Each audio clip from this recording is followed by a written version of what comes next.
বাংলাদেশ জামায়াতে ইসলামী ও হেফাজতে ইসলাম সম্পর্কে মনগড়া বিকৃত মিথ্যা তথ্য প্রচার করছে ভারতীয় মিডিয়া বা গণমাধ্যম। এতে করে ভারতের সাধারণ মানুষের মনে মুসলিম সংগঠনগুলোর প্রতি ভুল ও ভীতিকর ধারণা জন্ম নিচ্ছে।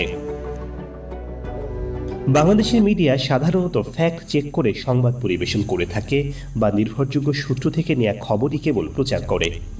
অন্যদিকে অধিকাংশ ভারতীয় মিডিয়া কোনো ধরনের ফ্যাক্ট চেক ছাড়াই বাংলাদেশ সম্পর্কে সংবাদ পরিবেশন করে। ভারতীয় মিডিয়াগুলো বারবার বাংলাদেশ জামায়াতে ইসলামী ও হেফাজতে ইসলামের শান্তিপূর্ণ কর্মসূচির সংবাদ বিকৃত করে তুলে ধরে।